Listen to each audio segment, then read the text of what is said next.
No passado, tudo que se relacionava com a natureza era estudado pela física, ciência cujo nome vem da palavra grega physis, que significa natureza. Chamada antigamente de filosofia natural, a física está interligada a várias outras ciências. A sua transformação começou no início do século XIX e deu origem a uma pré-classificação das ciências naturais, a biologia e a físico-química. Mais tarde, a física se emancipou da química.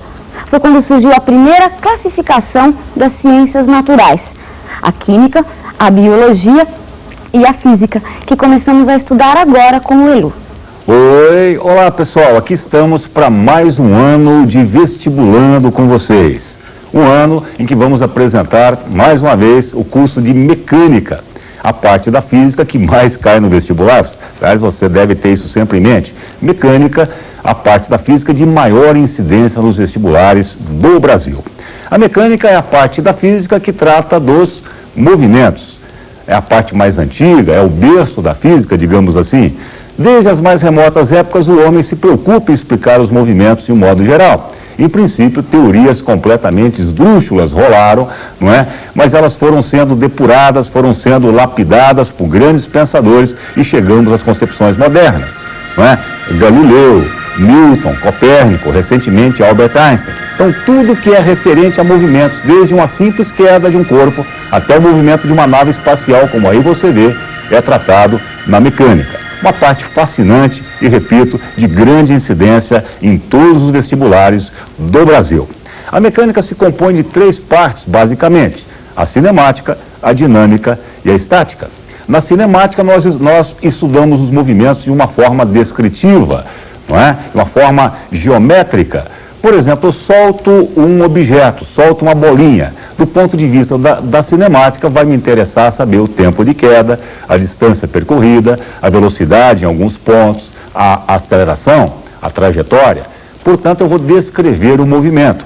Já a dinâmica é mais abrangente, porque ela trata dos movimentos e as suas causas, as leis que governam os movimentos. Então eu posso não só analisar aquele movimento específico, como, partindo das leis conhecidas, eu posso abstrair, extrapolar outras situações semelhantes, outras situações análogas. Há quem diga que a dinâmica é a mecânica propriamente dita, e eu concordo com isso, já que é um estudo bastante abrangente. Comigo vocês terão especificamente a cinemática no primeiro semestre e a dinâmica no segundo semestre do ano. E temos ainda a terceira parte da mecânica, que é a estática, que trata dos corpos em equilíbrio, correto? Particularmente em repouso. Então, se você olha para um edifício, para um pontilhão, para um viaduto, parados, não é? Então eles estão obedecendo às leis da estática. O engenheiro que calculou toda aquela estrutura levou em conta tudo isso aí, correto? Muito bem, pessoal, para começarmos o curso de cinemática, nós temos que apresentar alguns conceitos básicos. Comecemos pelo conceito de referencial. O referencial é aquele elemento em que eu me fundamento, me baseio para definir a posição de uma partícula, para definir a posição de um ponto material. Um edifício pode ser um referencial, um poste, uma estrela, o sol pode ser um referencial, uma pedra pode ser um referencial. Escolhido o referencial, é praxe eu associar a ele 3 eixos cartesianos, perpendiculares 2 a 2, conforme você vê aqui no nosso vídeo. Olha só, uma pedra é o referencial e eu associei a ela 3 eixos x, y e z, perpendiculares 2 a 2.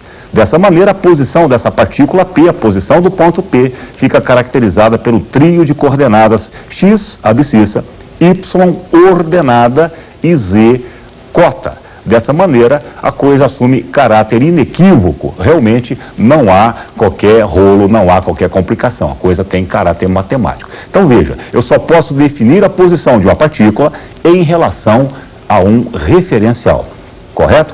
Os conceitos de repouso e movimento também são dependentes desse conceito de referencial. Quando é que uma partícula está em repouso? Ela está em repouso quando o tempo passa e a sua posição não varia em relação ao referencial adotado.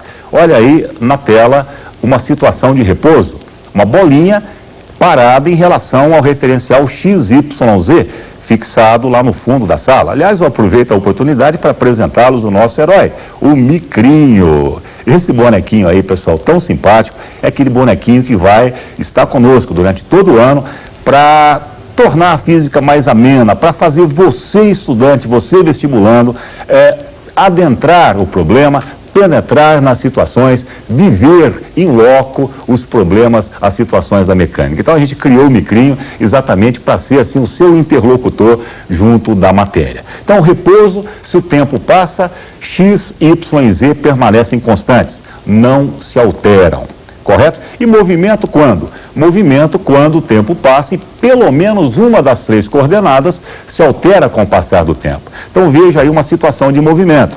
Tempo passa e a posição do pêndulo se altera, correto? Se altera em relação ao referencial x, y, z.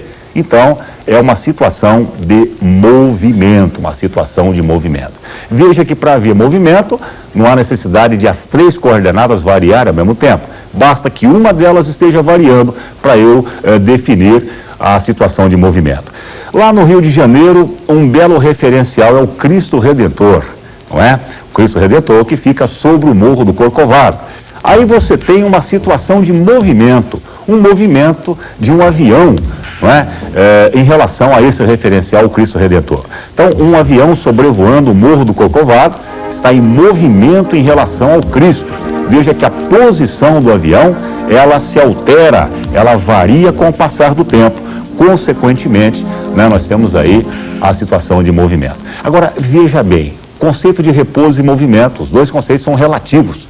Como assim relativos? Dependem do referencial, correto? Depende do referencial, note bem isso. Uma mesma partícula pode estar em repouso para um referencial A e pode estar em movimento para um referencial B.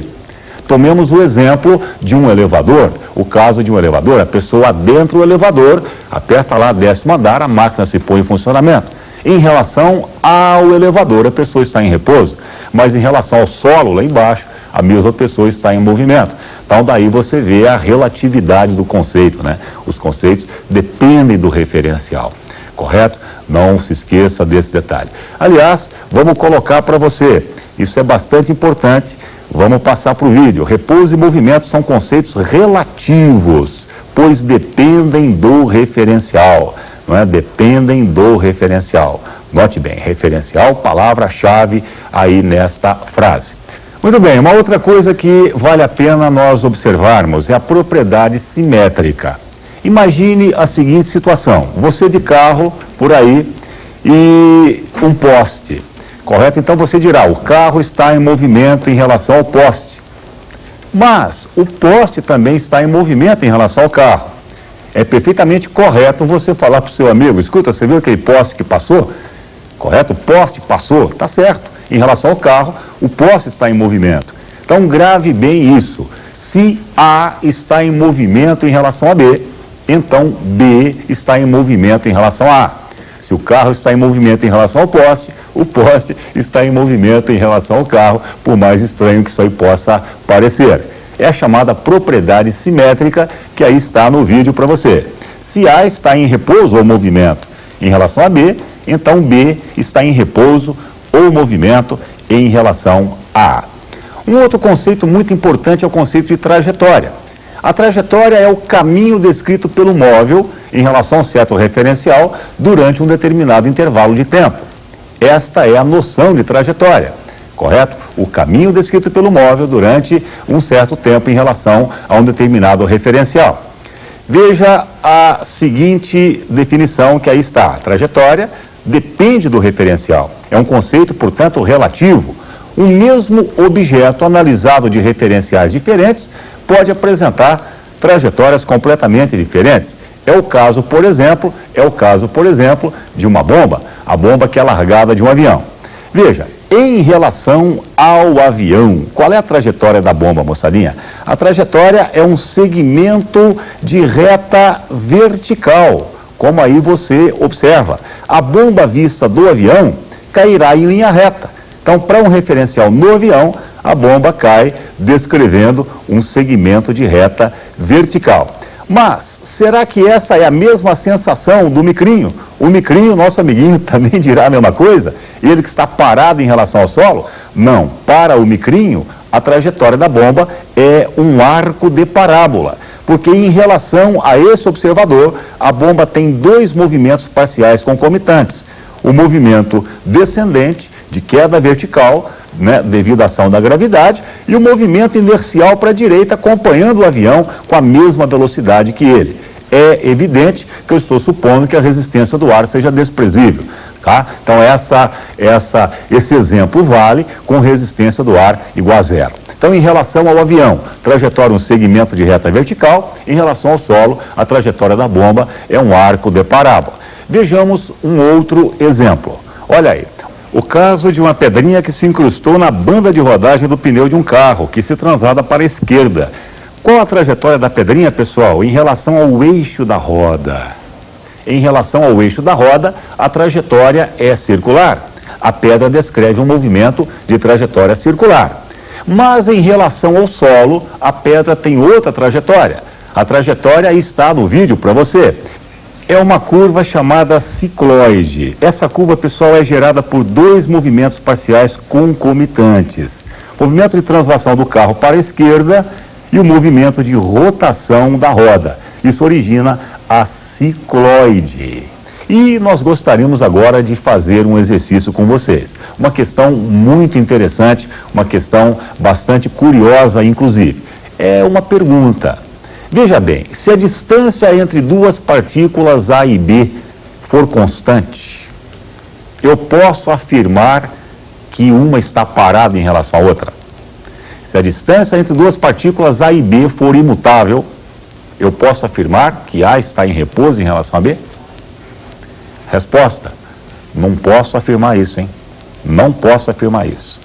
Porque imagine a seguinte situação. Imagine A constituindo o centro de uma circunferência. A circunferência descrita por B. Ora, a distância entre A e B é constante. É o raio da circunferência. Entretanto, A está em movimento em relação a B. E vice-versa. Correto? Aqui está o cartaz evidenciando isso. Olha só, a bolinha está em movimento em torno do eixo Z. Ora ela se apresenta nessa posição, ora ela se apresenta em outra posição. Aí está. Então, a distância à origem do referencial é constante. É o raio da circunferência. Entretanto, a partícula está em movimento em relação àquele referencial. Então, lembraria isso. Repouso e movimento, conceitos relativos, porque dependem do referencial. Tá bom? Até a próxima.